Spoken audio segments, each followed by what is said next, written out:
नमस्कार, मैं जनता श्रीओम गौतम। और जिस तरीके से कंगना रनौत बार बार हमला बोलती है उद्धव ठाकरे के ऊपर, संजय राउत के ऊपर, शिवसेना के ऊपर, उसी कड़ी में एक बार फिर कंगना रनौत ने अपना एक तीर छोड़ा है उद्धव ठाकरे के खिलाफ। और इसके लिए उन्होंने माध्यम बनाया है राज्यपाल की उस चिट्ठी को, जिस चिट्ठी के माध्यम से महाराष्ट्र के राज्यपाल भगत सिंह कोश्यारी ने उद्धव ठाकरे से यह पूछा था कि क्या आपको कोई दैवीय संदेश आया था, ईश्वरीय संदेश आया था, या आकाशवाणी हुई थी, या फिर आप सेकुलर बन गए हैं जिसकी वजह से आप मंदिरों को नहीं खोल रहे हैं।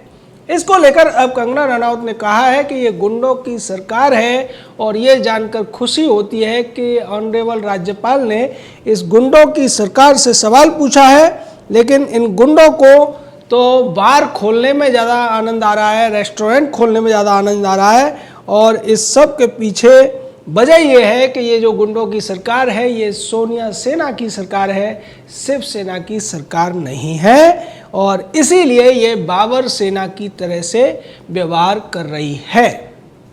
यानी एक बार फिर से कंगना रनौत ने शिवसेना को बाबर सेना से तुलना कर दी है। और इसके बाद संजय राउत से लेकर उद्धव ठाकरे तक मिर्ची लगना बहुत ही संभव है। और इस संभावना के बाद फिर से प्रतिक्रियाएं आएंगी और कंगना रनौत किसी भी मौके को छोड़ना नहीं चाहती हैं।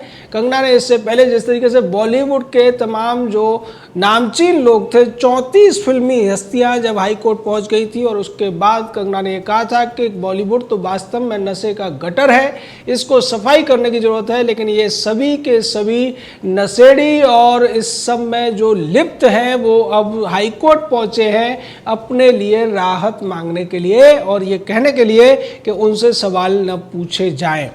कंगना की इसी स्वभाव की वजह से आज पूरा का पूरा बॉलीवुड नशे के मकड़जाल में होने की बदनामी झेल रहा है। और ये सच बाहर भी नहीं आता अगर कंगना रनौत तो रिपब्लिक टीवी या टाइम्स नाउ जैसे चैनल इस बात को नहीं उठाते।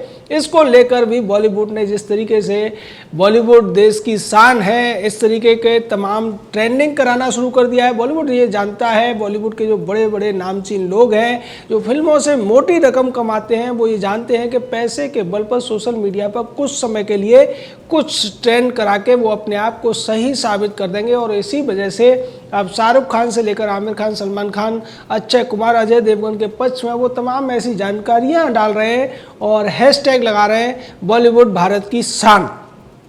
लेकिन इस सब के ऊपर विवेक रंजन अग्निहोत्री जैसे लोग भी हैं, और उन्होंने ये कहा है कि जिस तरीके से बॉलीवुड के लोग अपने ऊपर उठने वाले सवालों और भाषा को लेकर हाई कोर्ट गए हैं, अब इस देश के तमाम जो हिंदू हैं, तमाम जो सनातनी संस्कृति, भारतीय संस्कृति के मानने वाले हैं, उन लोगों को भी कोर्ट में जाना चाहिए और ये कहना चाहिए कि बॉलीवुड ने जो भारतीय संस्कृति को नुकसान पहुँचाया है, जो देवी देवताओं की छवि को, उनके सम्मान को ठेस पहुँचाई है, जो भारतीय जनता को लेकर तमाम टिप्पणियां की गई हैं, तमाम गलत तरीके से उनको पेश किया गया है फिल्मों में और निशाना बनाया गया है, उसको लेकर कोर्ट जाना चाहिए और इन सभी के खिलाफ कार्रवाई की मांग करनी चाहिए। निश्चित तौर पर जो कहावत है कि एक उंगली अगर आप दूसरे की तरफ उठाते हो तो 4 उंगलियां आपकी खुद की तरफ उठती हैं, वही अब इन बॉलीवुड के तमाम नामचीन लोगों के साथ होता हुआ दिख रहा है। ये अपने ऊपर उठने वाले सवालों, अपने खिलाफ इस्तेमाल होने वाली भाषा को लेकर रोना पीटना कर रहे थे, स्यापा कर रहे थे, लेकिन अब लोगों को इनके किए हुए कुकर्म याद आ रहे हैं और उन्हें पता चल रहा है कि पीके फिल्म में किस तरीके से हिंदू देवी देवताओं को निशाना बनाया गया था, उनकी हंसी उड़ाई गई थी। और भी तमाम ऐसी फिल्में हैं जिनमें हिंदू देवी देवताओं को, भारतीय संस्कृति को, सनातनी परंपराओं को निशाना बनाया जाता है, उनकी हंसी उड़ाई जाती है। और बाहर के देशों से आने वाली सोच को, बाहर के देशों से आए हुए मजहब या पंथों को किस तरीके से महिमा मंडित करने की कोशिश की जाती है, ये एक सोची समझी साजिश के तहत होता है। और ज़्यादातर फिल्मों में जिस तरीके की कहानियाँ दिखाई जाती है कि अत्याचारी होगा तो वो ठाकुर होगा, और कपटी होगा तो वो पंडित होगा, लेकिन दूसरी तरफ एक विशिष्ट प्रकार के पहनावे वाला व्यक्ति बहुत ही दयालु दिखाया जाता है, जबकि उसकी जो सोच है, उसकी जो परंपरा है, उसमें दया नाम की कोई चीज़ देखने को नहीं मिलती है। लेकिन जानबूझकर ये हर फिल्म में ऐसा डालने की कोशिश करते हैं। और इसका एक बड़ा उदाहरण मैं आपको बताता हूँ कि एक फिल्म आई थी चक दे इंडिया। ये दरअसल एक सच्ची कहानी पर आधारित फिल्म थी। इसके जो लीड रोल में जो व्यक्ति था, जिस व्यक्ति के ऊपर ये फिल्म बनी थी, उस व्यक्ति का नाम था हॉकी खिलाड़ी मीन रंजन नेगी।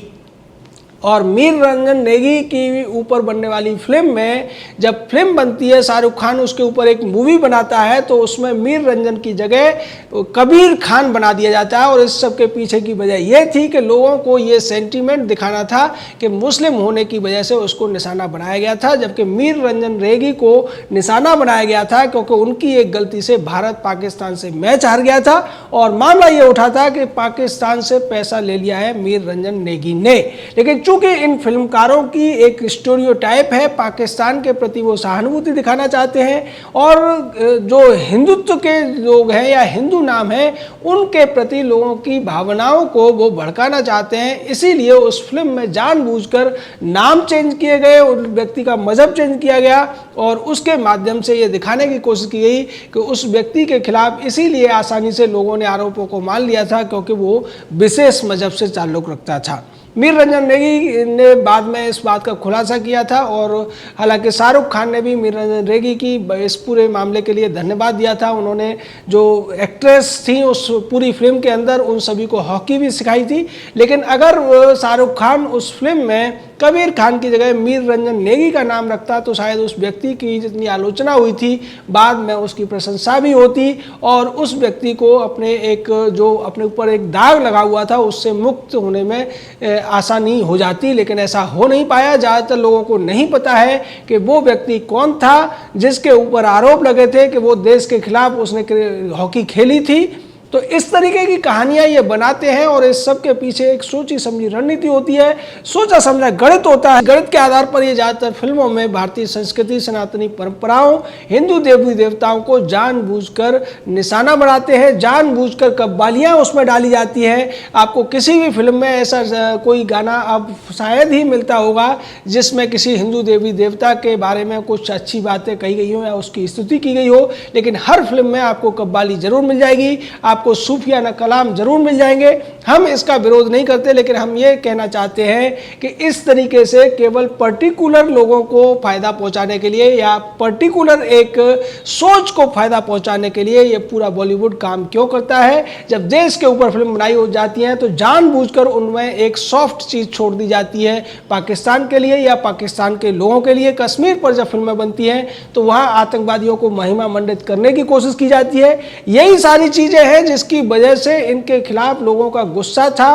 और जब टाइम्स नाउ और रिपब्लिक टीवी ने इन लोगों की सच्चाई बताना शुरू किया, बताया कि ये किस तरीके से नशे के मकर जाल में फंसे हुए हैं, बताया कि किस तरीके से बड़ी बड़ी पार्टियों में कोकीन से लेकर तमाम दूसरी ड्रग्स का इस्तेमाल होता है, उसके बाद लोग भी इनके खिलाफ हो गए और उसी से बचने के लिए अपनी फिल्मों के फ्लॉप होने के डर से ये लोग हाई कोर्ट पहुंचे हैं। इस बात पर भी कंगना ने निशाना साधा था और यही वजह है कि अब वो कंगना के खिलाफ भी हो गए।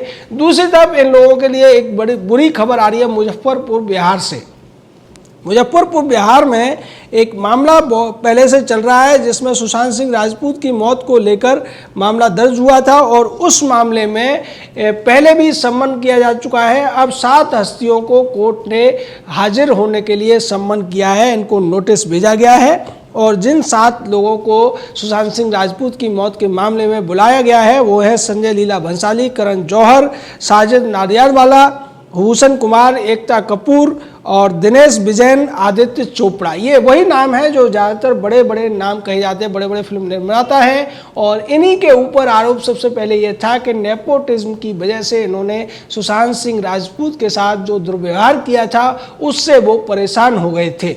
यानी कि जिस तरीके से आलिया भट्ट को आगे बढ़ाने में, वरुण धवन को आगे बढ़ाने में या सलमान के भाइयों को आगे बढ़ाने में ये लोग फिल्में बनाते हैं, और कोई व्यक्ति अगर संघर्ष करके इनके सामने आता है तो उसको ये दरकिनार कर देते हैं, या फिर उसको फिल्मों में लेने के बावजूद, उससे एक्टिंग कराने के बावजूद उसी तरीके से रोल छोटा कर देते हैं या हटा देते हैं, जैसा कि पीके फिल्म में सुशांत सिंह राजपूत के साथ किया गया था।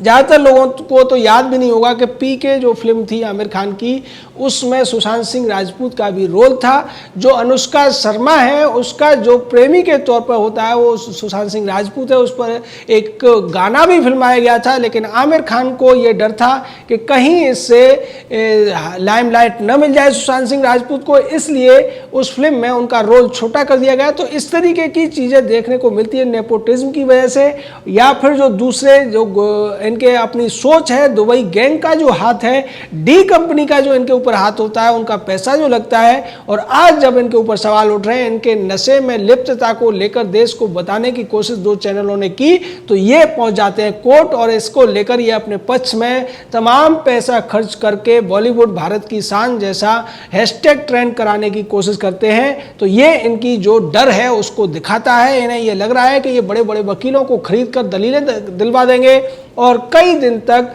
ट्विटर या फेसबुक के ऊपर अपने पक्ष में ट्रेंड करा लेंगे हैशटैग्स को। तो ये भ्रम में है, क्योंकि देश की जो जनता है अच्छी तरीके से इनके व्यवहार को, इनकी सोच को और इनकी नीयत को समझ चुकी है। ये कभी भी अच्छी बात के लिए आगे नहीं आते हैं। ये हमेशा आगे आएंगे तो आपको टुकड़े टुकड़े गैंग का समर्थन करते हुए दिखेंगे, या फिर देशद्रोहियों के पक्ष में आवाज बुलंद करते हुए दिखेंगे, या फिर ये शांति के नाम पर पाकिस्तान के पक्ष में गीत गाते हुए नजर आ जाएंगे। लेकिन कभी भी देश हित में, समाज हित में ये बातें नहीं करेंगे। अगर करेंगे भी, जैसा कि इनके जो ट्विटर पर या फेसबुक पर अभी जो कैंपेन चल रही है उसमें दिखाया जा रहा है कि इन सभी के एनजीओ हैं, तो उन लोगों को ये समझ लेना चाहिए कि इनके जो एनजीओ हैं वो समाज सेवा के लिए नहीं बल्कि टैक्स बचाने के लिए हैं। इनको जो टैक्स लगता है उसका एक बड़ा हिस्सा ये एनजीओ के माध्यम से अपने ही प्रचार में खर्च करके उसको बचा लेते हैं। तो ये सच्चाई इनके एनजीओ की है। टैक्स का पैसा बचाने के लिए अपनी मार्केटिंग कराने का एक माध्यम ये बना लेते हैं। लोगों को लगता है ये बहुत बड़ा महान काम कर रहे हैं। अगर महान काम ही करना होता तो जब कोरोना की वजह से मुंबई में लाखों मजदूर फंसे हुए थे, तब इनमें से किसी भी बड़े नाम की तरफ से कोई ना तो घोषणा हुई थी और ना ही कोई मदद दी गई थी। ये इनकी सच्चाई थी कि जिस बॉलीवुड में ये रहते थे, जहाँ लोग परेशान थे, तब ये अपने घरों में आराम से बैठे हुए थे, सेफ होकर लोगों की मदद करने के लिए आगे नहीं आए। ना ही इन्होंने अपनी जेबें खोली थी, ना ही अपने तिजोरियां खोली थी। और आज जब इनके खिलाफ आवाज़ें उठ रही हैं, इनके नशे के पूरे कारोबार पर सवाल उठ रहे हैं, इनके नशे की आदतों के ऊपर सवाल उठ रहे हैं, तब ये बिलबिला रहे हैं और ये कहते हुए नजर आ रहे हैं कि बॉलीवुड को बदनाम किया जा रहा है, और जो लोग बदनाम कर रहे हैं उनके ऊपर प्रतिबंध लगाया जाए या उनको डायरेक्शन दिया जाए कि आगे से वो इस तरीके की हरकतें न करें। लेकिन ये इनकी जो सोच है वो पूरी नहीं हो पाएगी। देश की जनता अब इनके खिलाफ जाग चुकी है, और वो इनको इनकी सही औकात दिखाकर ही रहेगी। जय हिंद, जय भारत।